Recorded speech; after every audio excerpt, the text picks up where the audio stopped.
Hello, Four Star Nation, and welcome to Saturday morning episode. College basketball is winding down. March Madness is upon us. These conference tournaments around the country have been absolutely a blast to watch. We've got Brandon Bumgardner in house today. We've got Ray McKenna in house. Everyone is excited. Tomorrow, guys, just to give y'all a heads up, we will be on about 4 o'clock tomorrow afternoon, giving our own little preview of the NCAA tournament. We'll also be doing a live watch along with y'all as the fans during the bracket reveal, and then after that, we'll be doing a pro show to break down our bracket or break down the bracket.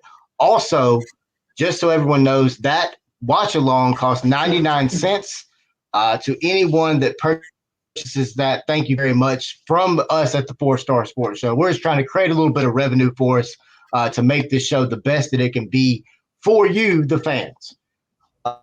Brandon, how's everything going, man? Well, last night the Tigers almost gave me a heart attack. So, other than that, everything's going good. Tennessee's going to get to play Alabama today. Should be a good game. But in Memphis plays Houston, we got another shot at them.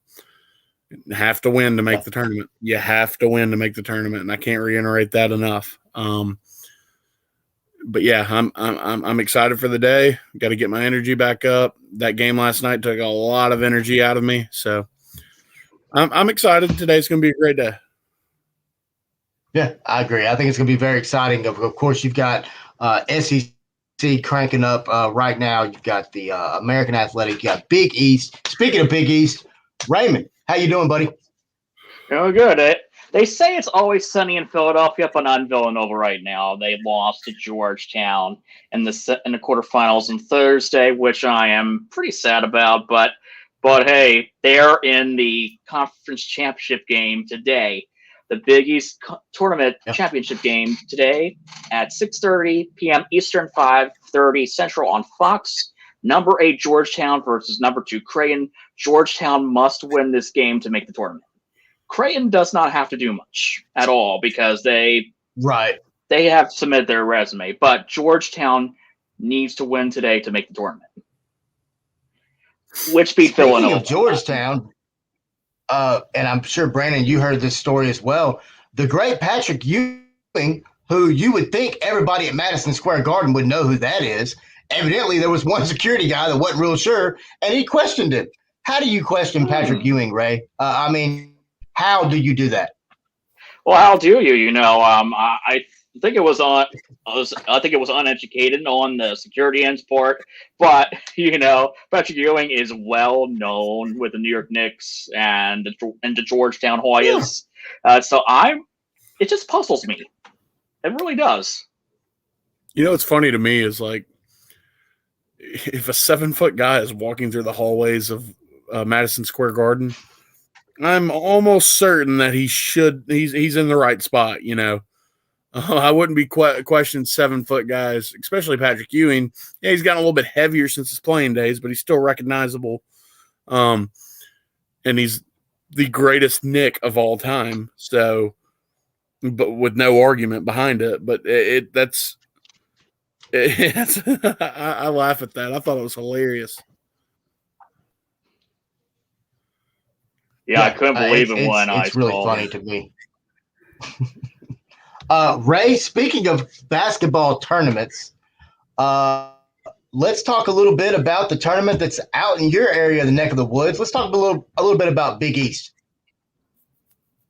So the surprise to me was Georgetown, because Georgetown, with the record that they have, I'm like, this cannot possibly be a sleeper team. Well, think again. They beat Villanova in the quarterfinals, which I was hopping in about. And then they beat Seton Hall yesterday in the semifinal, which I found impressive. And that Georgetown's one of my sleeper teams in the Big East tournament this year. And like I mentioned before, today, 6:30 p.m. Eastern, 5:30 Central Time on Fox, Georgetown Creighton for the Big East Championship. Again, Georgetown must win to make the tournament. Creighton can lose and still make the tournament. Yeah, honestly, I'm really happy for Patrick Ewing. I'm really happy for Georgetown. I love John Thompson. I think John Thompson was one of the greatest coaches of all time. I don't know too many people that would argue with that statement either. You go back to even the Allen Iverson days. I remember him taking on Memphis and absolutely just wearing us out. He was amazing to watch as a freshman in college. But to look at Georgetown now, I haven't watched a whole lot of them. They're sitting at 12-12 right now, going against Creighton tonight. Sorry, that sitting at 20-7. This is this is what you want in a conference tournament, is that Cinderella chance. Can you make that Cinderella run and win your conference and get that automatic bid? I would love to see Georgetown get the win today. I really would. Brandon, what about you, man? Would you like to see Georgetown get the win over Creighton today? I would not, because that would, me being biased as a Tiger fan, that would take another at-large bid away from Memphis's chances. But you know what? If Georgetown wins today, you got to give kudos to Patrick Ewing. This team was terrible to start the year, and they built it back up, made a run in the conference tournament. Antoine Jones, former Memphis Tiger, plays for Creighton, and I believe Mike Miller's son, Mason Miller, is committed to play basketball at Creighton this next year. He plays at Houston High School currently here in Memphis, in Germantown, but Memphis area. I'm excited to see what goes on in that game. The thing that really intrigues me is, I believe Creighton's head coach was just placed on leave. Then he was reinstated. I think that's affecting a lot of their play. Creighton's a very good basketball team, don't get me wrong, but that could also cost Creighton in this game if they're not thinking with their head straight as far as we need to win this game to get a better seed. I think Georgetown could just walk into Madison Square Garden and upset them. It is Georgetown, like you said earlier, Wes. They're a known hot commodity of college basketball, and it would just be weird to have teams like Kentucky, Duke, Georgetown, possibly Kansas, if they don't get over this COVID thing, not in the NCAA tournament. It would be very weird to see that.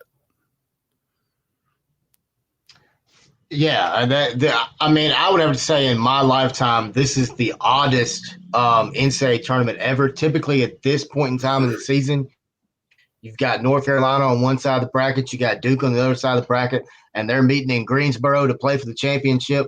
And then, lo and behold, guess what? The first round of the NCAA tournament just so happens to be in Greensboro too, and they get to stay home and play. That's just generally how that happens. And this season, that's not going to happen.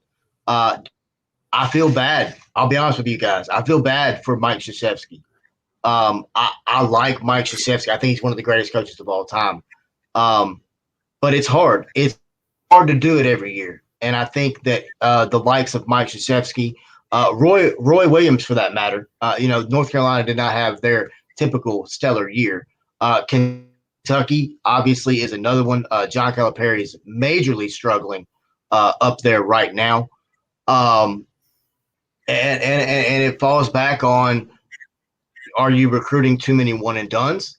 And now that catches up with you because you don't have any veteran players. You're just young, and that's just what you've got. It's just crazy. Brandon, speaking of the SEC, the ACC, when you look at Georgia Tech, they just took an Uber straight to the championship game. They did. You know what? I'll sit here and say it. Nobody deserves it more than Josh Pastner right now.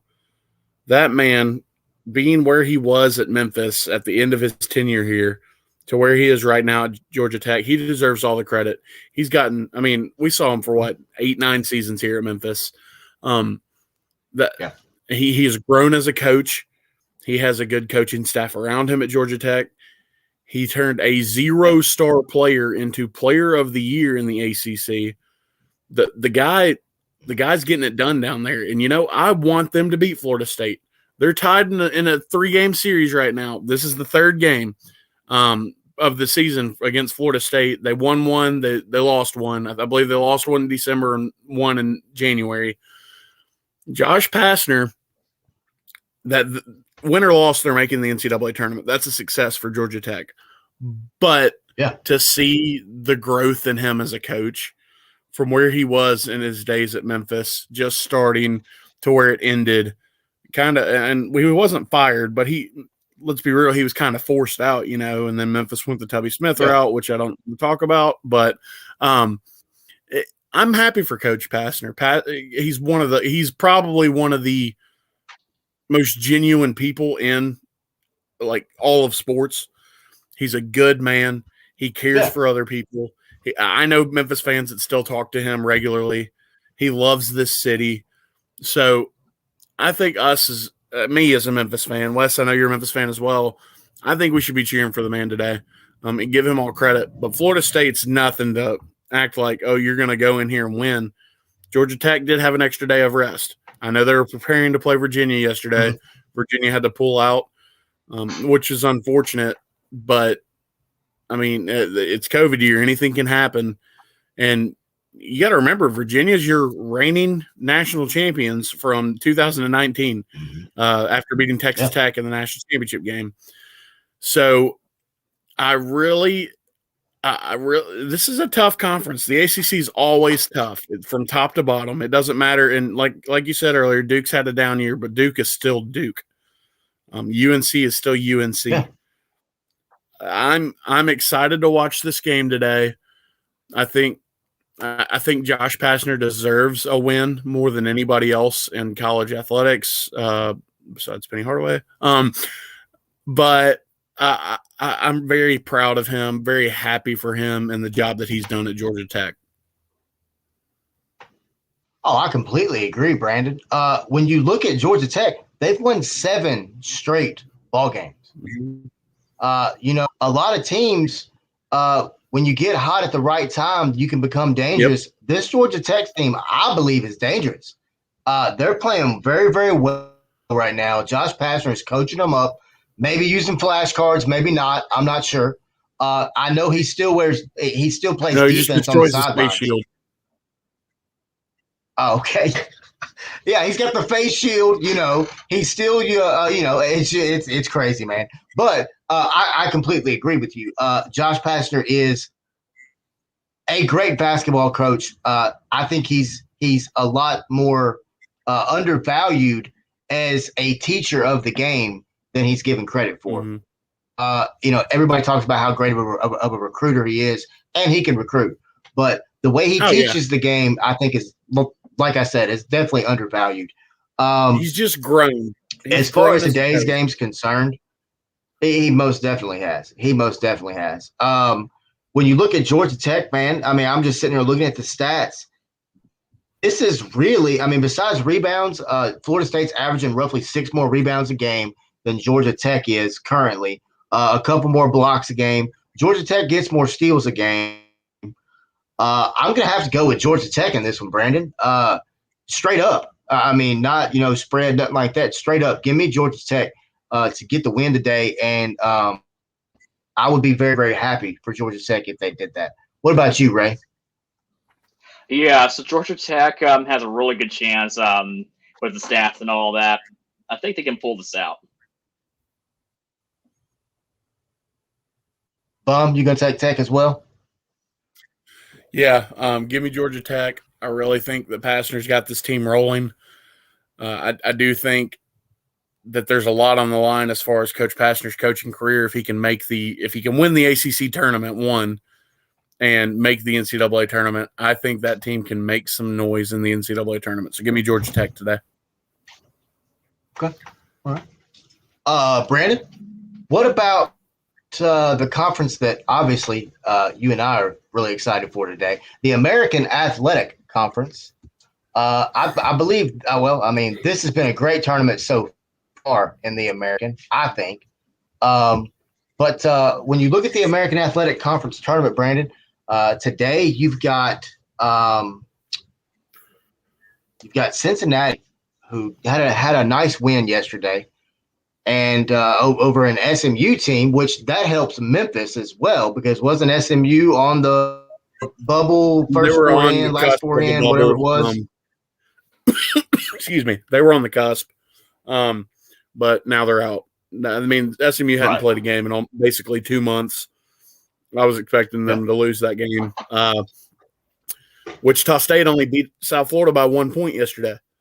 That South Florida's not a crazy tough opponent, you know. No, they're not terrible. Memphis only beat them by 1 point this year too, but that's a toss-up game. I really think that, of course, the winner of that game is going to be in the championship. I think the winner of that game is going to give whoever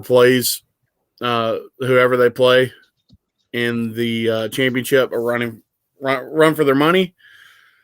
Yeah. But we're putting Wichita State on upset alert today. Cincinnati's going to go in there. They're going to win. I just don't see Wichita State is not the best team. They were the 1 seed. So on paper, they were the best team in the conference.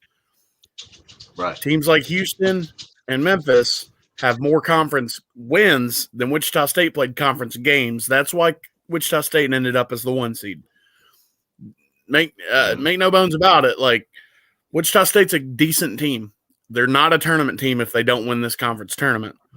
There's only 2 teams that are probably going to be in the tournament from this conference, and that's if Memphis wins today against Houston, they'll probably get an at-large bid because teams in front of them are losing left and right, which is nice to see for Memphis. And then Houston's going to be either a 2 or a 3 seed most likely. Yeah, give me Cincinnati today. I think that they'll get it done. I think Wichita State's been struggling. I think Wichita State's looking too far ahead. Give me Cincinnati. Wes, who you got in that game? Man, I'm just sitting here as you're going over your breakdown. I'm just sitting here looking at the stats, and I mean, Wichita State's won 8 straight games. Now, do I know how many breaks were in between those 8? No, I don't. But when you look at Cincinnati, man, I mean, they're shooting a better field goal percentage. Rebounds are roughly the same. Assists, Cincinnati's averaging more per game. Blocks are exactly even. Steals are right there even. I mean, I just think Cincinnati is hungry. And I also think Cincinnati believes they belong where they are right now. They believe, hey, we belong. You know, same thing with that Tulane team yesterday. They talked about it during the game yesterday. You know, they felt like they belonged. And for a while, they played pretty decent. And then, they just lost. But I agree. Wichita State needs to be on upset alert today. No questions about it. I think this Cincinnati Bearcat team is improved as the season's gone on. At the beginning of the season, they were just basically atrocious. But once again, guys, teams are starting to play better as the season gets older, and that's a really good sign for Cincinnati. Ray, what about you, man? Yeah, give me Cincinnati in this one too. Wichita State, although they won 8 straight, I don't know if there was any breaks between those games. And Wichita State have been struggling, so give me Cincinnati in this one to get the job done. All right. Well, we have the big boy of the day for me. You have the University of Memphis getting their rematch against the University of Houston. Last week, I said lock of the century, and it took a last-second half-court buzzer-beating shot for Bank Houston shot to at beat that. Memphis. Bank shot. I mean, it was a beautiful – he just put it up, and it went in. You hit that shot 1 out of 100. I mean, it took that for Houston to beat Memphis. Am I going to sit here and say Memphis is going to win? You're damn right I am. Memphis is going to go in there and win that game today. I don't care how they played yesterday. These guys with Memphis across their chest are going to go out there and look for revenge. If you look at the way that DJ Jeffries played last night, DJ Jeffries turned into DJ Jeffries. He's the player that we had needed all season. Boogie Ellis played well, other than UCF basically clotheslining him and almost killing him, and the ref's not calling a foul. Mm-hmm. Lester Quinones and Landers Nolly rebounded the crap out of the ball yesterday. It was awesome to watch. There were a lot of small things that happened in that Memphis game. And yes, you can talk about refs and everything like that. And Memphis did struggle. The first 8 minutes were beautiful. First 8 minutes of that game were beautiful. If Memphis can put the first 8 minutes of that game into a full 40-minute game against Houston, Houston's not going to be able to compete with Memphis. And I'll tell you something else. I watched last night. I watched the entire Tulane-Houston game. Houston's team loves to go to the right. They love to use the right hand, love to get to the basket with the right hand. I know Penny's probably not watching this, but if Penny sees this before they play today, force them to their left. They have no left hand. They have they can't do anything. Is it Dejan Giroux or whatever his name is with the dreads? He is awful with his left hand, and he killed us the other day, last Sunday. Yeah, he did. Penny Hardaway making the NCAA tournament for Memphis means a lot more than Houston winning the conference tournament right now, and I truly believe that now is the time. Now's the time for Penny to show everybody, hey, I've arrived as a head coach. I'm for real. We can win against a top 10 team. We can take them the week before to the last shot of the game. I don't know what it is, man. Guys, I don't know what it is. I just feel in my heart that Memphis is going to walk out there victorious today. And it's very gratifying, and I'm thankful because it's been a long, long, long time since the University of Memphis has had meaningful March basketball. My senior year of high school, 2014, was the last time we made the NCAA tournament. And I've grown up a Tiger fan my entire life, but this is the moment now. This is the moment where Penny Hardaway says, hey, I'm for real. I'm a head coach. You better respect me. So I got Memphis in this one. Who you got, Raymond? And with you 100%, Brent, give me Memphis in this one, too. Memphis will be looking for revenge after the half-court shot. I reluctantly posted on my Facebook page, 8 March grade with the buzzer beater. I untagged myself when you tagged me on that. I didn't want to see it. It was heartbreaking. Yeah, I know that. But for me, Memphis job done. Yeah, I did not add that to my timeline, by the way, Ray. But it's okay. Hey, it's just been updated. March, but I mean, that's what it's all about. You are watching these basketball games and these conference tournaments for plays like that. As bad as I hated to see it, and now, no, that wasn't in a conference tournament, but it's still March. When you look at this Memphis versus Houston game, going back to last Sunday, free throws were an issue for the University of Memphis. Free throws were not an issue for the University of Memphis last night. I believe we shot 76 or something like that percent from the free throw line. From the free throw line last night. Yeah, which is a nice improvement to see, especially right now, with knowing that you've got Houston next up, and the fact that maybe the bucket's getting a little bit bigger for you from the free throw line. I think that's very important and that's a very good sign. I mean, I'm not going to take anything from Houston. Of course, I know none of us are here. Houston's a good basketball team. They've only lost 3 games. I mean, you can't take that from them. Kelvin Sampson is a very good basketball coach. But I agree with Brandon. I agree with Raymond. When you look at this Memphis basketball team, this is why you're here. You're here for this reason right here, to get revenge, to get the win, and to show not only your conference, but the nation, hey, we're here for a reason. We're supposed to be here, and we're going to win this basketball game and go play whoever it is, Cincinnati or Wichita State, for the conference championship. And we might make, and we may very well make a little run in the NCAA tournament as well. When you look at this basketball team, I think the most impressive that I find is them defensively. They are absolutely, I mean, they're like Tasmanian devils. Like they're everywhere. They're all in you. I love that full court press we run. It's fun to watch. It kind of reminds me a little bit of when Calipari was there. Cal ran a lot of full court press as well to speed it up. And no, I'm not comparing Penny to Cal. Please don't. I don't want any comments or messages going, you're comparing Penny to Cal. No, I didn't do that. But I just say it reminds me of him. But yeah, I think this Memphis basketball team today walks in to Fort Worth, probably going to wear those dadgum black jerseys again, I bet. I hope we wear some blue Memphis State jerseys is what I hope.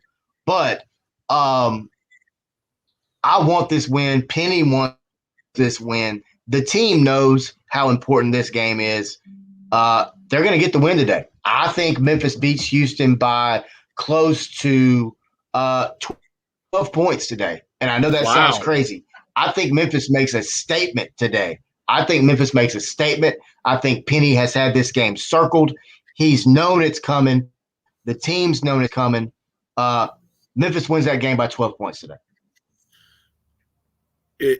I couldn't agree more, Wes. I'm really excited because, you know, the conference said that they had, like, the teams on the bubble, they had their backs. And we've been over this, you know.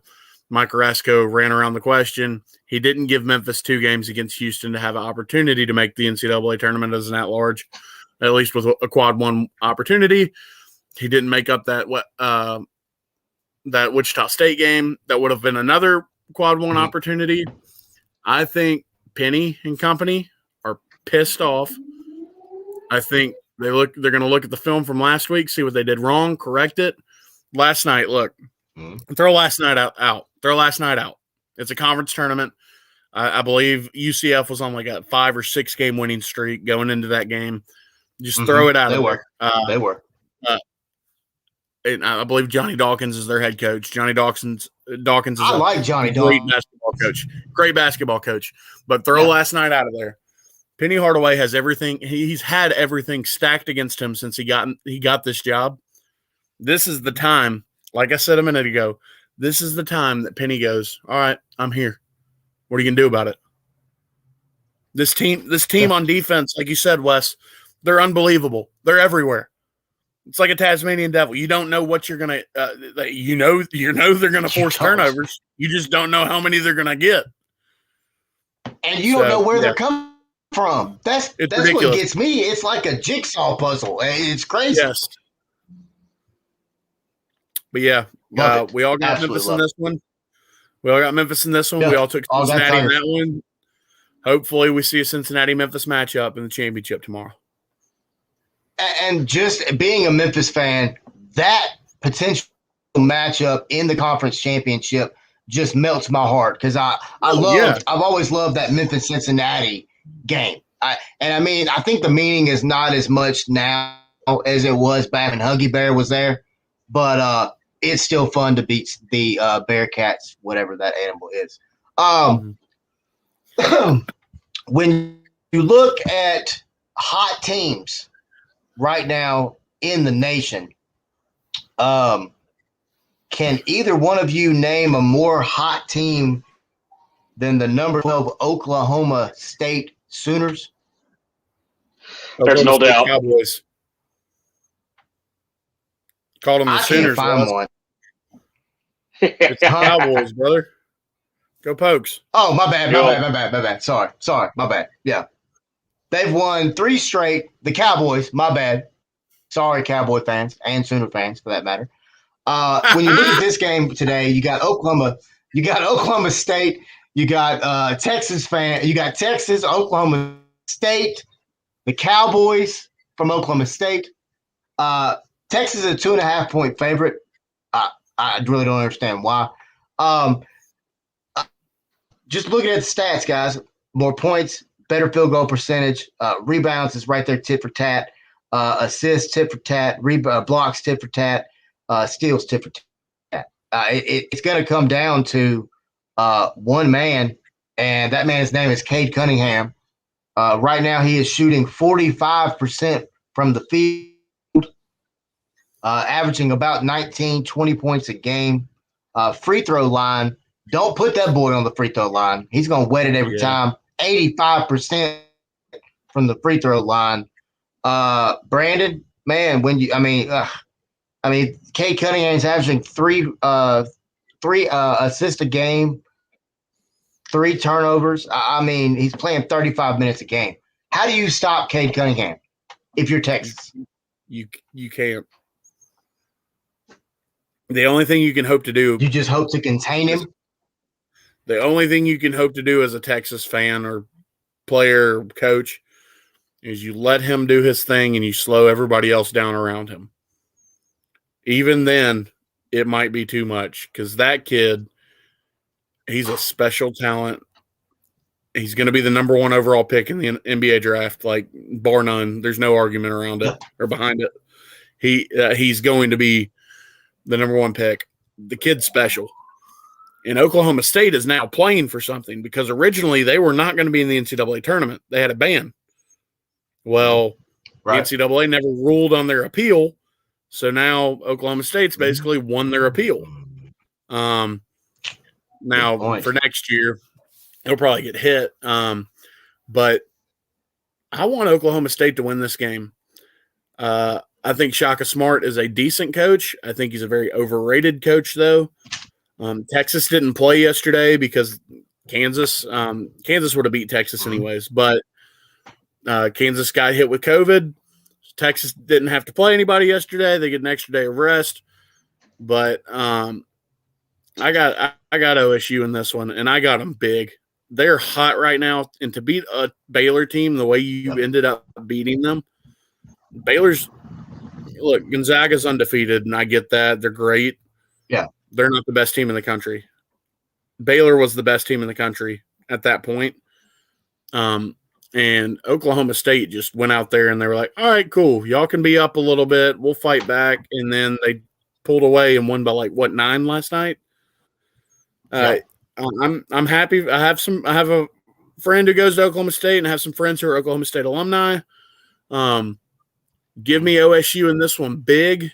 Go Pokes, baby. Pew, pew.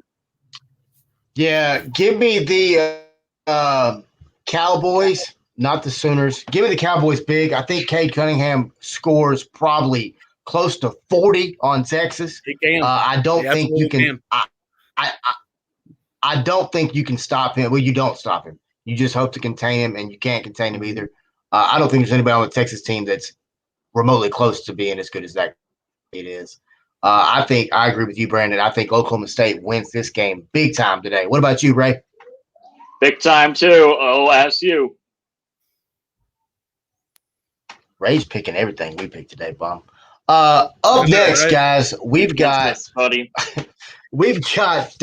Southeastern Conference tournament going on up in Nash. Vegas had some pretty exciting games yesterday out of this conference. Arkansas kind of held on, came back to knock off Missouri 70-64.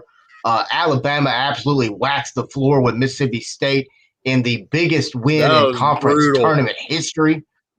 85-48. Wow.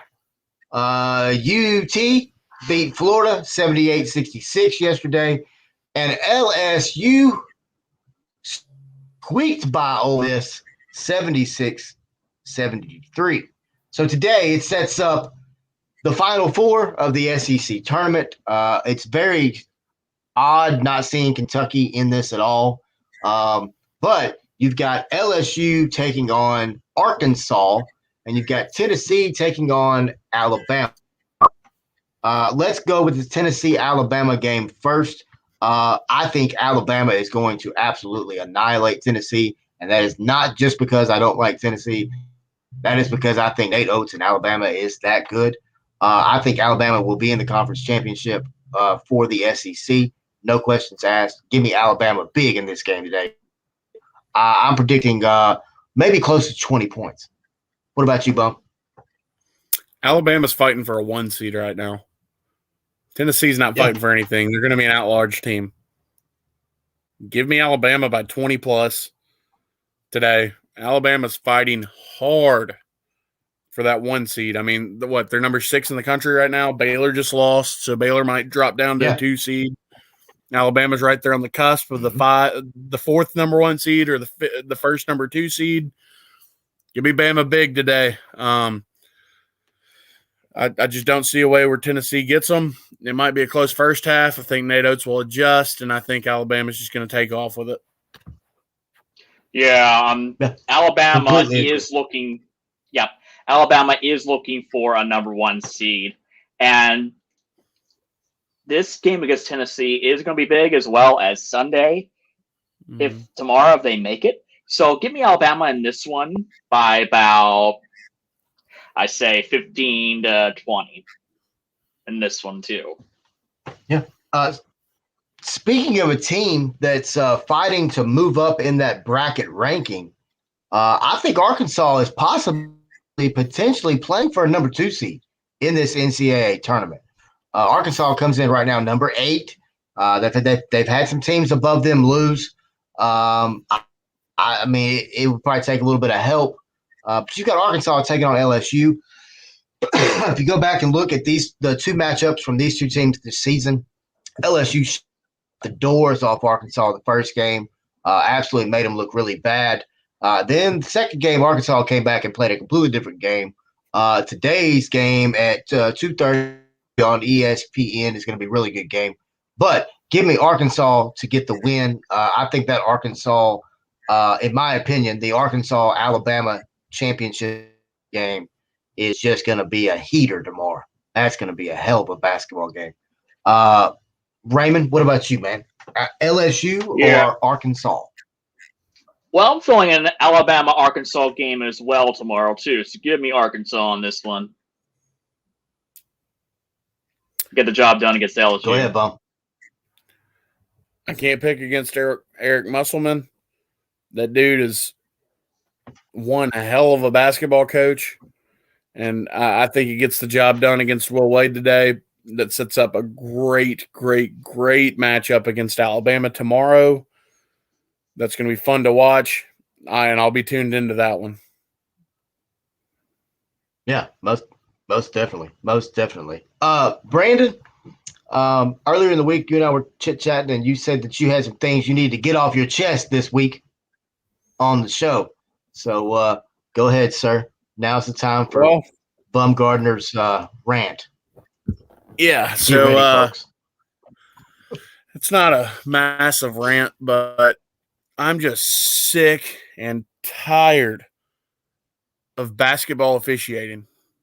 Not just college basketball, not just the NBA. High school basketball is included in this. Last night, I watched a team play, and I watched a certain player drive to the lane and get fouled when his team probably would have won the game if they would have called that foul. That player and that team is Ja Morant and the Memphis Grizzlies.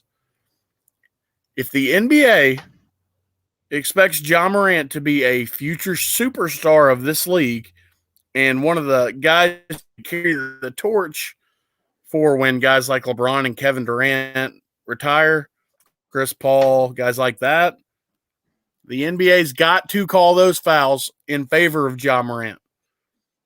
Ja has earned everything that he's gotten. The Grizzlies were on fire. They were in a damn good game against the Nuggets last night. And Jokic gets Ja, fouls him. And I think Jokic kind of made he was like, that's definitely a foul. And they did not call it. Basketball officiating my whole life has just been terrible. And I know we probably have some officials that watch this show and everything like that. And I'm not saying you specifically. I am saying specifically you've probably missed several calls in your officiating career. But when's it going to stop? When are guys going to have to not earn a foul and they'll be able to get a foul nowadays?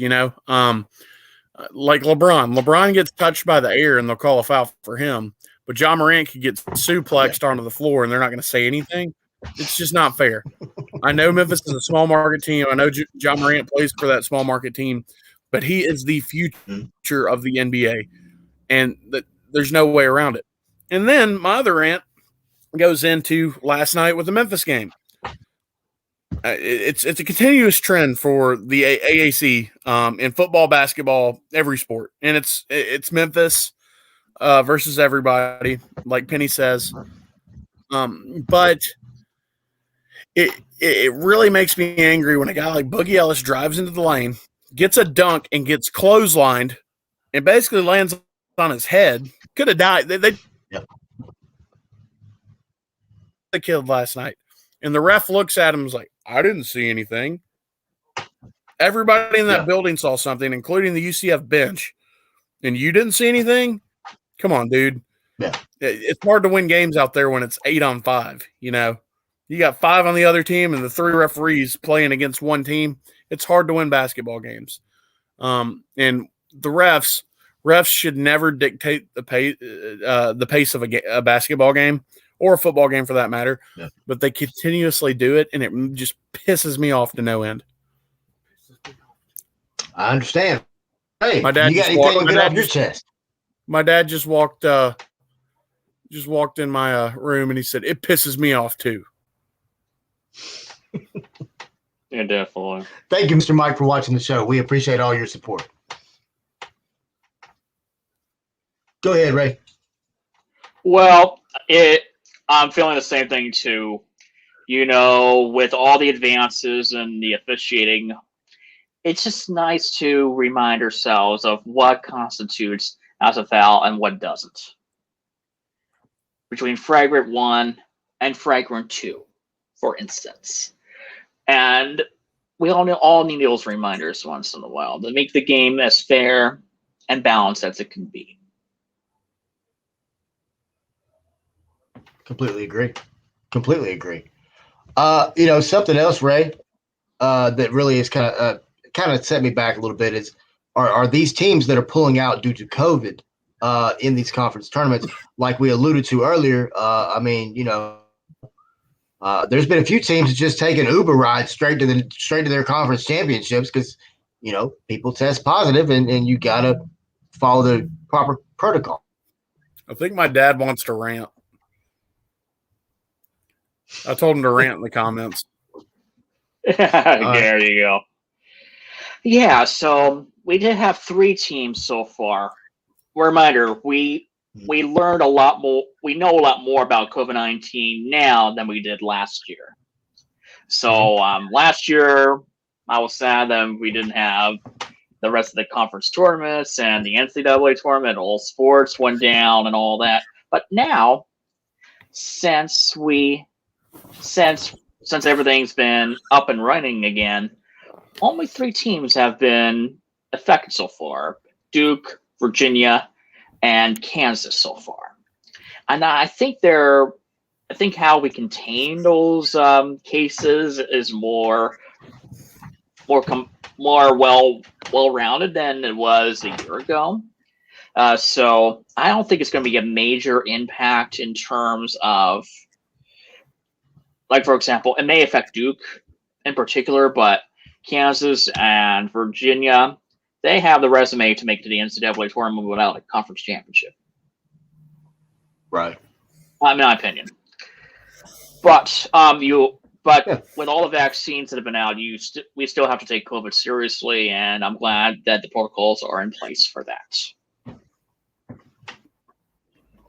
I completely agree. My rant is it's not really a rant. Really, yeah, it kind of is.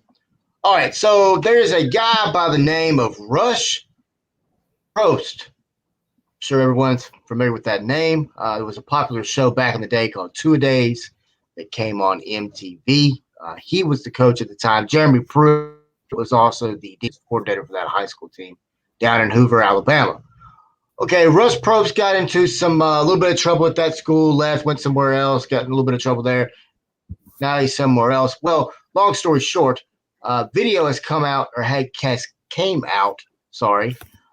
he was at a touchdown club doing a little speech, and he came out and said that he knew that Georgia paid Nick Chubb's family multiple thousands of dollars, and he knew that Alabama and Nick Saban were doing the same thing. Okay, so you say this during a speech, right? You let everybody know, not like nobody's gonna, immediately get their phone out and start recording or just be like, holy cow, what did this guy just say?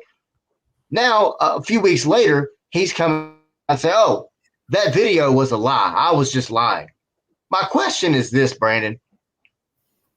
Are you that bored and are you that just non in the spotlight at all that you got to just bogusly claim that two of the best college football programs in the nation are blatantly cheating? I mean, are they? I don't know. Maybe they are. Maybe they're not. But why say it if it's not true, number one? But, I mean, what are you thinking if you're Russ Probst? It's pretty obvious you're not the most biggest saint in the world. Yeah, I have no clue what he's thinking. I think he's just trying to snitch out on some guys because they might have made him angry. They might have crossed him. I don't know what happened. Let's be real here, guys. You're an idiot if you don't think every college is trying to do something to better their players' environment, to get players to go places. Not every school. Every big time school. Right. That's what I was trying to say. Yeah. There's definitely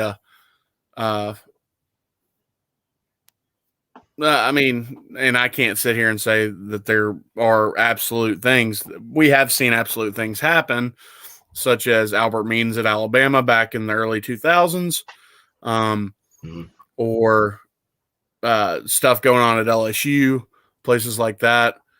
Cam Newton, yeah. Yeah, Cam Newton at Auburn. So, like, we know it's a real thing. It's not my place to sit here and say, oh, well, they're absolutely paying guys. I'd be dumb not to think that they aren't, just because of the type of recruits that Georgia and Alabama pull in continuously.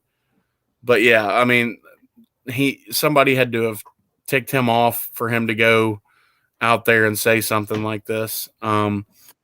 And I mean, kind of backtrack on a statement, I don't know. I don't know full details of it. I haven't seen the speech or anything like that, but I do think that it was probably somebody pissed him off. So he went and did this, and then he pissed them off. So yeah, he said, she said type thing. Yeah, exactly. Also, this week, it came out that the college football, Raymond, is talking about changing up the overtime rules a little bit. Yeah, I've heard about that. Did you happen to catch those rule changes, Ray? Yeah, I'm going to locate it now. I have it stored in my notes here. I'll go ahead and locate that a while. But there has been talk about changing the overtime rules. It's not really set in stone yet, but it is something that they are looking at for next year. So let me find the article. Oh, here we go. So the NCAA announced its proposal to tweak overtime rules in college football. So under the proposal, and this I'm quoting the article here. Under the proposal, the teams would be required to run a 2-point conversion play after a touchdown when a game reaches the second overtime period. That's a change from the third overtime period. The release said, if the game reaches a third overtime, teams will run alternating 2-point plays instead of starting another drive at the opponent's 25-yard line. This rules proposal is being made to limit the number of plays from scrimmage and bring the game to a conclusion. I like it, just to be honest with you. I think it will speed the gameplay up. And I'm glad to see that college football is wanting to evolve a little bit and maybe make some changes to speed the game up. Brandon, what about you, man? Do you like the proposed overtime changes? I don't, because I remember watching that Texas A&M and LSU game a couple years ago when it was like 70-60. I love high-scoring football.